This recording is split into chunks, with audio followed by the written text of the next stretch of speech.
안녕하세요. 네오젠 과학학원에서 중학교 2학년 담당하고 있는 강사 이유진입니다. 지금부터 2025학년도 2학기 기말고사 오마중학교 2학년 과학 과목 내신 분석을 시작해 보도록 하겠습니다.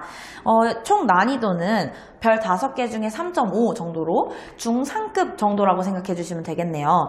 그래서 평소 오마중 기출문제와 비교해서 문항수가 조금 적었습니다. 지금까지는 계속해서 선생님들께서 한 25문제, 26문제 이 정도로 출제를 하셨는데요. 이번에는 22문항이 출제가 되었습니다. 그래서 총 객관식 20문제에 서술형 2문항, 이렇게 22문항이 출제가 되었고요. 그렇기 때문에 한 문항당 배점이 커졌습니다. 그래서 하나 틀리면 고득점이 불가한 거죠.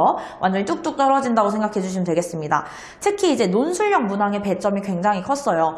그렇기 때문에 조건에 맞춰서 정확하게 서술하는 능력이 필요했습니다. 그래서 평소 오마중 기출 문제와는 조금 달랐던 게 객관식이 오히려 난이도가 조금 내려가고 서술형을 좀 강조해서 서술형의 난이도를 좀 높인 것을 볼 수 있습니다. 그래서 주어진 지문과 자료가 굉장히 길어요.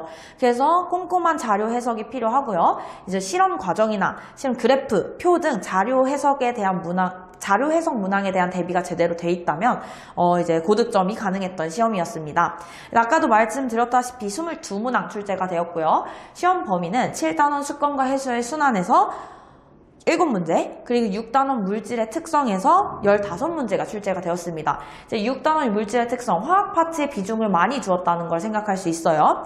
그래서 6단원 물질의 특성은 또 이제 실험이 굉장히 많이 나오는데요. 그리고 오마중학교 선생님들께서 이 실험 방법에 대해서 내가 어떤 원리를 이용했는지, 어떤 기구를 썼는지가 굉장히 중요하게 출제를 하셨습니다.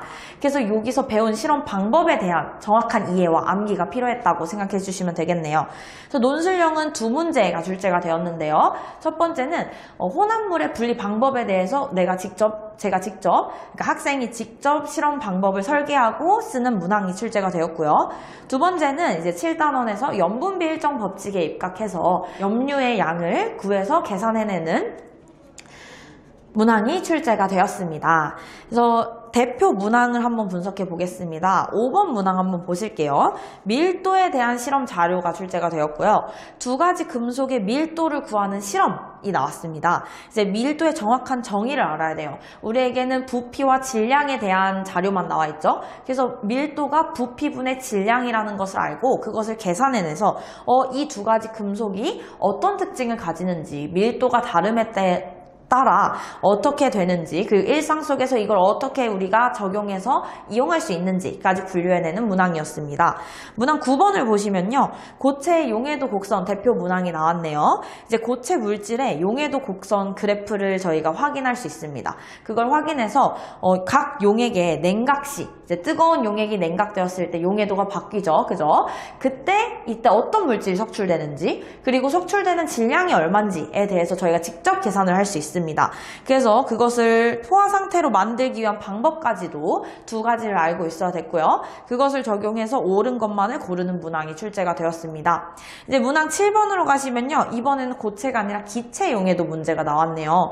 그래서 기체의 용해도를 알아보는 탄산음료 실험이 출제가 되었습니다. 그래서 이제 실험에서의 대조군, 조작 변인을 알고 비교할 수 있는 문항이 나왔습니다. 단어도 중요하죠. 내가 이거 어떤 것을 조작할 건지, 실험에서 어떤 것을 비교할 건지, 이런 것들 단어도 알고 실험에 적용할 수 있었어야 합니다. 논술형 문제가 굉장히 중요하게 출제가 돼서 논술형 문제 한번 살펴보겠습니다.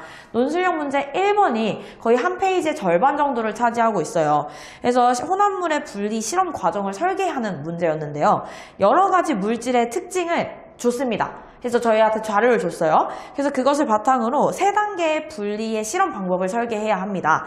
그래서 주어진 실험 도구들이 몇 가지가 있고요. 그 실험 도구들을 전부 다 활용을 해서 어떤 실험을 할 건지, 그 실험 방법이 무엇인지, 무슨 물질의 특성을 이용할 건지까지 정확하고 명확하게 써내야 합니다. 그래서 단계적으로 실험 방법을 설계하는 능력이 필요했습니다. 논술형 2번은 염분비 일정 법칙에 대한 대표 문항인데요. 이게 이제 객관식이 아니라 서술형으로 출제가 되었습니다. 이제 각 해역에 녹아있는 염류의 비율을 바탕으로 다른 해역에 녹아있는 염류의 비율이 같다는 것을 우리가 확인을 해서 계산을 직접 해내는 문제였습니다. 그래서 정확한 염류의 양을 계산해내야 되고 그 단위와 소수점까지 선생님이 신경 쓰셨습니다. 그래서 조건이 있어요. 소수점 몇째짜리까지 써라. 반올림 해라. 여기까지 정확하게 우리가 써내야지 여기서 틀린 문항 없이 고득점으로 넘어갈 수 있었습니다. 네, 이렇게 해서 오마중학교 기출문제 분석을 마쳐보겠습니다. 감사합니다.